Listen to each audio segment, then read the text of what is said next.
Barchaga assalomu alaykum va rahmatullohi va barakatuh. Bugun Allohning izni bilan yetarli darajada katta ma'ruza bo'ladi.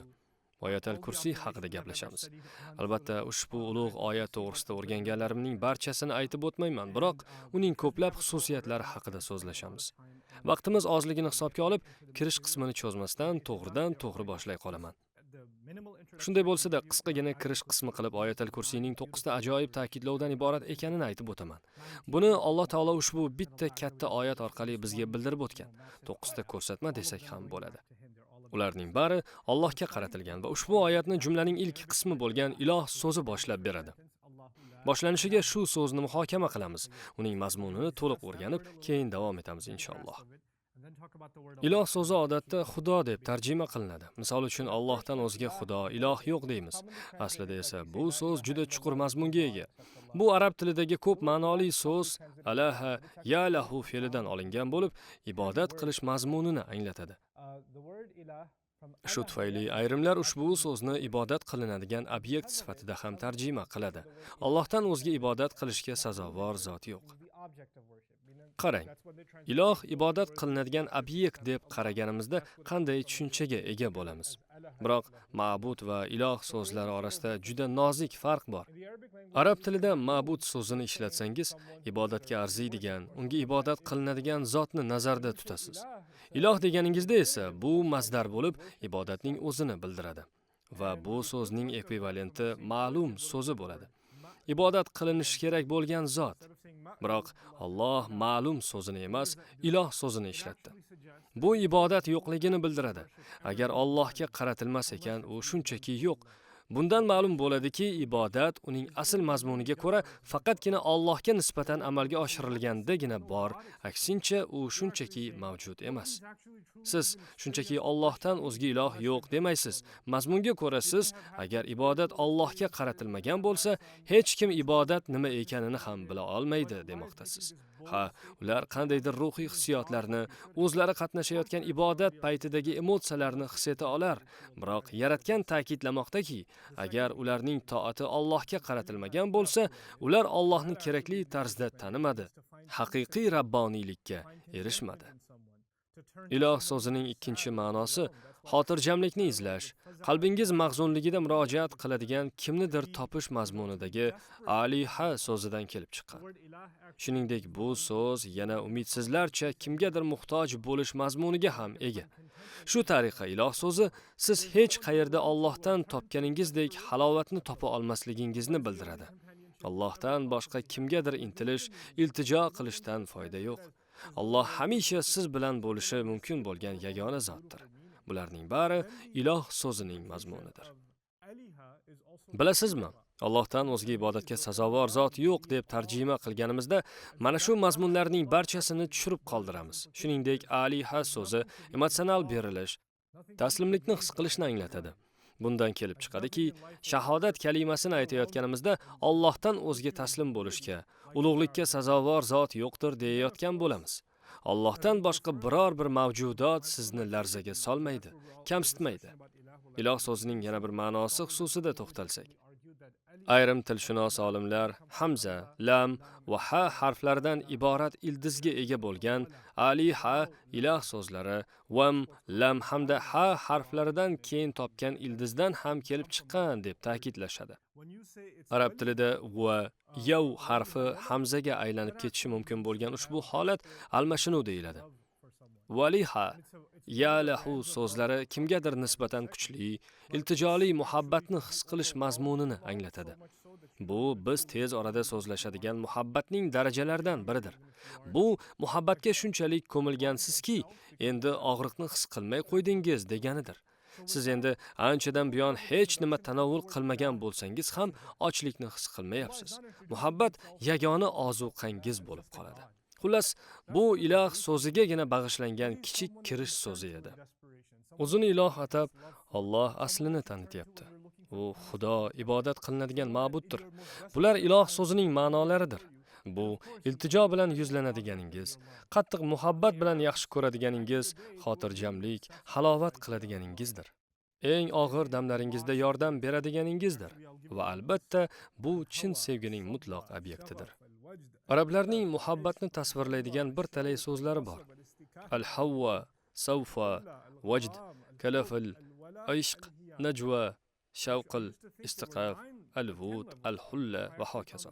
Avvallari men muhabbatning 9 yoki 10 tagina bosqichi bor deb o'ylardim, lekin keyinroq men ular 14 turli ekanini bilib qoldim va ulardan har biri nimanidir anglatadi. Misol uchun muhabbatning eng kichik bosqichi tahavva deyiladi.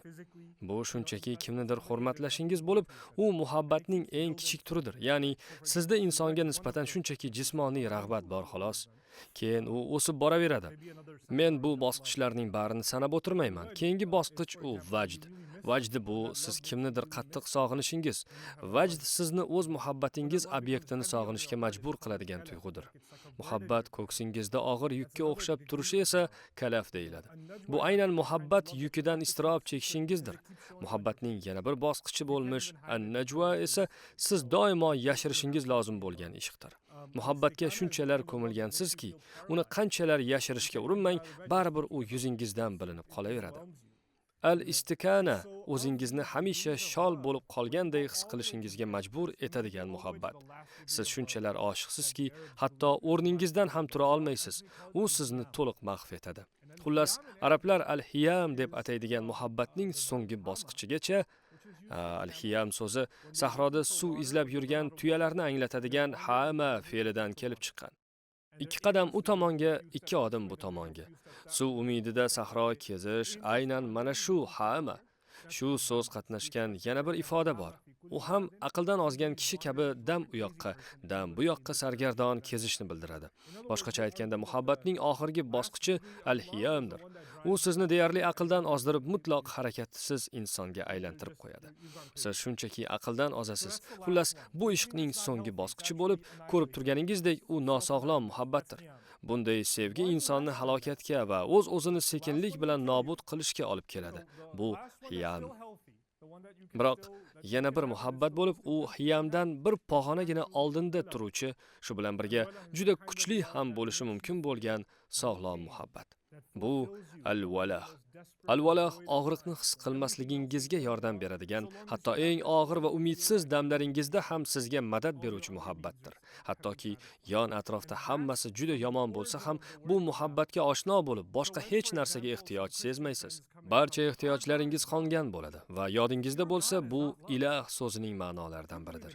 Masalan, biror nasroniy qarshimga kelib, bizning xudomiz bizni sevadi, sizlarda esa xudoga nisbatan bu kabi muhabbat yo'q deyish mumkin. Aslini olganda biz Robbimizni iloh ekaniga ishonamiz va bu unga nisbatan his qilish mumkin bo'lgan eng kuchli muhabbatni tuyishimizni bildiradi. Bundan ortiq muhabbat bo'lmaydi. Bu kabi ajoyib ta'riflardan so'ng biz Alloh senga ular yomonligidan kifoya qilur oyatiga mutloq boshqa nazar bilan qaray boshlaymiz. Hatto hayotingizni qondirib keladigan muhabbat bobida ham Alloh kifoya qiladi. Demak, biz mavzuga iloh, ibodat qilinuvchi obyekt ekanini aytish bilan kirib, bu so'zning barcha mazmunlarini sanab o'tdik. Biroq e'tibor bering, oyat al-kursiy la ilaha illalloh tarzida boshlanmaydi. Oyat Allohu la ilaha illa huval jumlasi bilan boshlanib, bu so'zlarning biroz boshqacha tartiblanishidir. Bu yerda siz hatto arab tilini bilmasangiz ham qo'shimcha so'zga duch kelasiz. Boshida Alloh, oxirida esa huva so'zi kelmoqda. Qisqaroq tarzda la ilaha illalloh deb aytish ham mumkin edi, biroq yaratgan Alloh so'zini gapga ega sifatida keltiradi. Qolgan qismi esa kesim bo'ladi. Keling, nima sababdan bu yerda aynan shunday tartib keltirilganligini tushunishga urinib ko'ramiz. Agar esingizda bo'lsa, oldinroq men bu oyat 9 ta ta'kiddan iborat ekanini aytib o'tgandim va ularning har biri mohiyatan Alloh so'zining davomidir. Xullas, bu oyatda 9 ta gap bo'lib, har bir jumlaning birinchi so'zi Alloh kalimasidir. Allohu la ilaha illa huval hayyul qayyum. Allohu la ta'khuzuhu sinatun va la nawm. Allohu lahu ma fis samawati va ma fil ard. Avval Alloh, keyin esa ta'kid. Shu tariqa Alloh kalimasi ushbu oyatdagi 9 o'rinda ta'kid o'laroq barcha gaplarda ega vazifasida keladi. Va ulardan har birining boshida Alloh so'zini topishimiz bizga ularning barchasini jamlash orqali naf beradi. Xuddiki bizga qarata siz Alloh haqida bilishingiz kerak bo'lgan 9 ta punkt deyilayotganga o'xshaydi. Alloh, undan o'zga iloh yo'q. Alloh uni mudroq ham, uyqu ham olmas. Alloh osmonlar va yerdagi narsalar unikidir. E'tibor bering. Alloh bu oyatni qanday ajoyib tuzgani.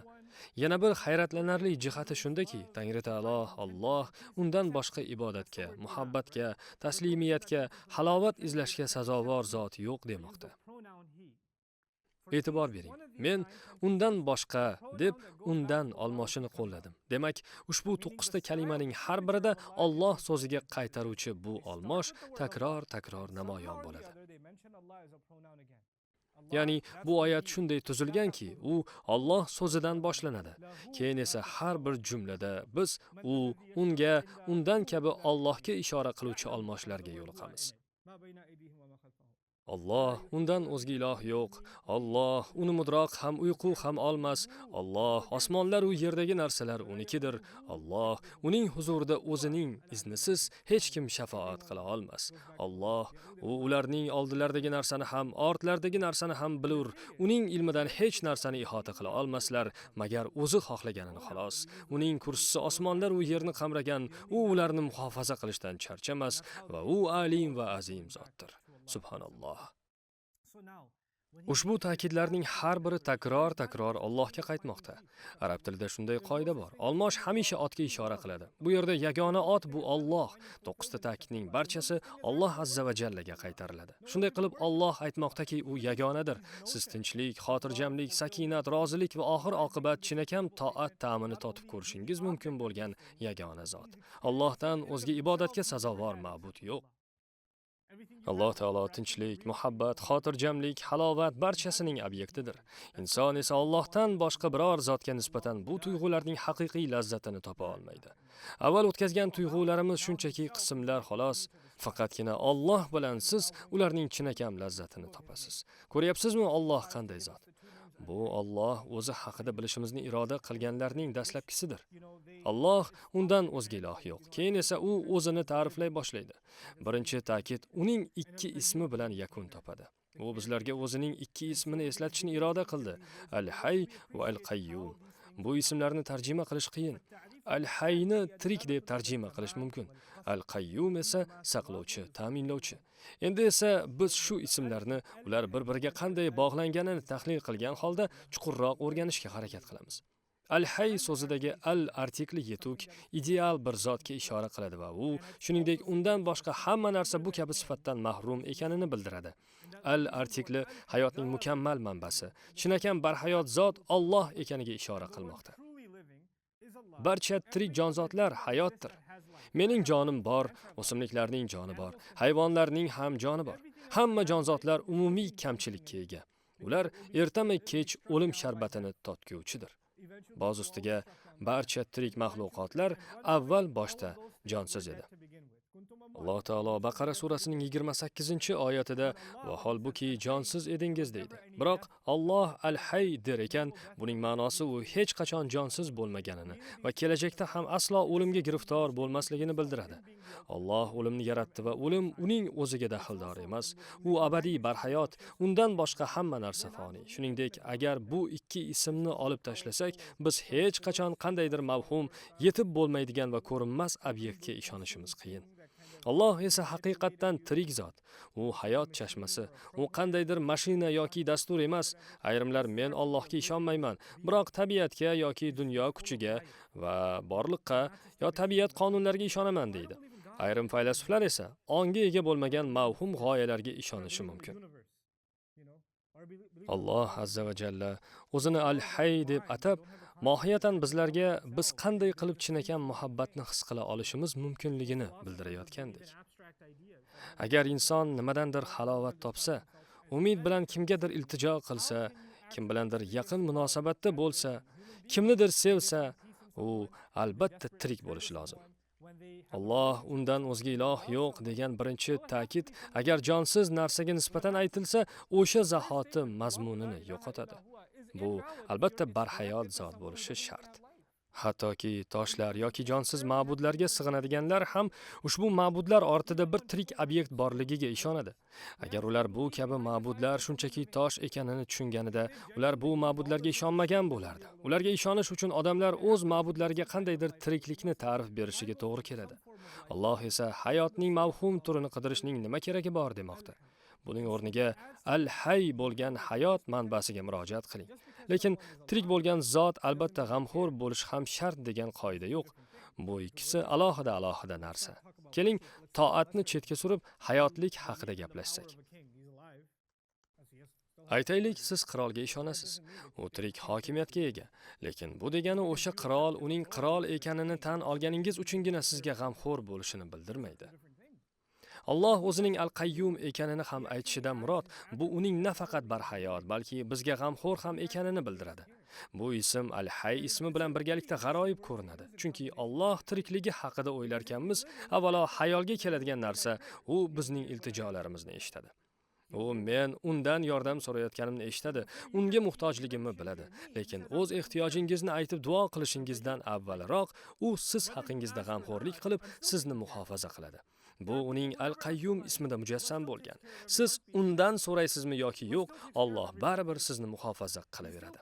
Allohdan hech narsa so'ramagan odamlar bor, biroq Alloh avvalgidek ularni ham muhofaza etaveradi va natijada ularning yuragi urishda davom etadi. Alloh hamisha ularning har bir nafasini nazorat qiladi. U al-Hayy, mutlaq hayot egasi. Agar siz Allohdan boshqa kimgadir murojaat qiladigan, umidsiz holda ehtiyojlaringizni aytib iltijo etadigan bo'lsangiz, ular toki o'zingiz aytmaguningizcha ehtiyojingiz borligini ham bilmaydi. Sizni yaxshi ko'radigan, biroq shunga qaramay sizga ozor berib xafa qiladigan insonlar bor. Ular o'zingiz aytmaguningizcha buni bilmaydi ham. Aytganingizda esa seni xafa qilayotganimni umuman tasavvur ham qilmagandim. Nimaga avvalroq aytmading deyshadi. O'zimiz bildirmagunimizcha ehtiyojimiz haqida hech kim bilmaydi ham. Ba'zida o'zimizni juda yolg'iz sezamiz. Biz haqimizda hech kim qayg'urmayotgandek, bizga e'tibor bermayotgandek tuyuladi va bu haqda bizga e'tiborliroq odamga aytib hasrat qilishimizga to'g'ri keladi. Alloh esa hayratlanarli tarzda mening u bilan munosabatimni muvofiqlashtirib turadi. U tirik, hamisha mavjud. Siz bo'shliqqa murojaat qilayotganingiz yo'q, u eshituvchi va iltijolaringizga javob beruvchidir. Lekin siz undan hech narsa so'ramagan taqdiringizda ham u siz haqingizda qayg'uraveradi. Keling endi al-Qayyum haqida chuqurroq izlanib ko'ramiz. Bu qoyim so'zining kuchaytirilgan shakli bo'lib, saqlovchi, ta'minlovchi, mas'ul kabi ma'nolarni anglatadi. Hamisha g'amxo'rlik qilib mas'uliyatni zimmasiga olganlar esa qovvam deb ataladi. Biroq qayyum shakli arab tilida juda ham kam qo'llaniladi. Bu so'zning hatto talaffuzi ham arab tiliga xos emas. Shunday qilib, qayyum bu qoyim so'zining giperbolaga uchragan kuchaytirilgan shaklidir. Bu bilan yaratgan biz haqimizda noodatiy, hech qanday istisnolarsiz qayg'urishini bildirmoqda. Ma'no jihatidan bunga eng yaqin so'z odamlarga, yana ham aniqrog'i, ayollar haqida qayg'urishi lozim bo'lgan erkaklarga tegishli qovvam kalimasidir. Masalan, o'g'illar o'z onasi haqida yoki otalar o'z qizi to'g'risida va yoki erlar o'z ayoli borasida qayg'urishi kabi. Ya'ni erkaklar ayollar haqida g'amxo'rlik qilishadi va ular uchun mas'uldirlar. Ularda hammasi joyidami? Oziq-ovqat yetarlimi? Ular xavfsizlikdami? Xabardor bo'lib turish kimning vazifasi? Uyqudan oldin eshiklar berkligini tekshirish yoki hamma uydami yo'qmi taftish qilib turishchi. Albatta bularning bari erkaklarning burchidir. Agar singlingiz sizga qo'ng'iroq qilmay qo'ysa, undan xavotirlana boshlaysiz. Ayol kishi safarga chiqqanda-chi, hammasini nazoratga olish kimning zimmasida? Albatta erkaklarning. Ular qovvamdir, biroq qayyum emaslar. Boshqacha aytganda, Alloh biz haqimizda hech qanday mavjudot qodir bo'lmagan tarzda qayg'uradi. Shuningdek, al-Qayyum ismi Alloh nafaqat yaralishimizni ta'minlaganini, balki hayotimizning butun rejasini, qanday yashashimizni nazorat ham qilishini bildiradi. Allohning al-Qayyum ismi sifatiga bu ham kiradi. Shuningdek, al-Qayyum hamisha hamma narsani kuzatib turuvchidir. U o'z yaratiqlari bilan nimadir sodir bo'layotganini doimiy ko'rib turadi. Bilasizmi, bu menga arab tilidagi bir ifodani eslatadi. Mazkur ifoda Oli Imron surasida qo'llangan. Bu kimdandir qarzi bo'la turib, uni qaytarmayotgan kishi haqida. Pulni qaytarib olmoqchi bo'lgan odam to'xtovsiz qarzdorga qo'ng'iroq qiladi. Uyiga keladi. Uning tepasiga turib olib, "Ey, qachon qarzingni qaytarasan? Bo'l, qaytar endi. Kutishdan charchadim", deydi. Xullas, u o'z haqini olish uchun qarzdorning izidan qolmay uni bezor qilishiga to'g'ri keladi. Va bu holat ham qoyim so'zi bilan ifodalanadi. O'rganayotgan oyatimizda ham Alloh o'zining al-Qayyum ekanini bildiryapti. Bitta ajoyib manzarani tasavvur qilib ko'rish mumkin. Albatta Alloh nihoyatda buyuk zot. Biz shunchaki obraz haqida so'zlaymiz. Qoyim kalimasi so'zma-so'z tarjima qilinganda tik turgan degan ma'noni anglatadi. O'ylaymanki, siz ham biror hodisani tik turib kuzatayotgan bilan o'tirib olib kuzatayotgan kishi bir xil emasligini bilasiz. Misol uchun mendan nimanidir kuzatishimni so'rashsa va men bu ishni kresloda yastangancha bajarsam, bu vazifamda faol emasligimni bildiradi. Agar tik tursam, bunday hol men jarayonda faolroq, hushyorroq ekanimni anglatadi. Shuning uchun ham al-Qoyim bu charchamaydigan, mudramaydigan zotdir. Qorovulni tasavvur qilib ko'ring. Endi mana shu o'xshatish haqida gaplashamiz. Daxlsiz yoki zalni kuzatib turish kerak bo'lgan qo'riqchini tasavvur qiling. U biroz muddatga o'tirsa nima bo'ladi? Xizmat vaqtida uxlab o'tirgan qorovullarni ko'p uchratganman. Buni passiv ishlash deb atayman. Xullas, qoyim nimanidir hushyorlik bilan kuzatuvchidir. Biroq siz faqat tik turgan bo'lsangiz ham mudroq bosish ehtimoli bormi? Shunaqasi ham bo'lib turadimi? Albatta. Biroq qayyum zot hech qachon bunday holga tushmaydi. Bu so'z har qanday turdagi passivlikni, e'tiborsizlikni istisno qiladi. Bu chinakamiga nimalarnidir kuzatayotgan zotdir. U bu ishda mutlaq hushyor va chinakam odildir. G'amxo'rlik qilish, qayg'urish va bu ishni boshqa hech kim qila olmaydigan tarzda amalga oshirish u zotning ishi. Al-Qayyum ismining mazmuni shudir. Endi ushbu oyatning birinchi ikki ta'kidini bog'laymiz. Alloh undan o'zga iloh yo'q, u tirik va saqlovchidir. Avvalroq hayotga ega bo'lmaganni Xudo deb tan olishdan ma'ni yo'qligini aytib o'tdim.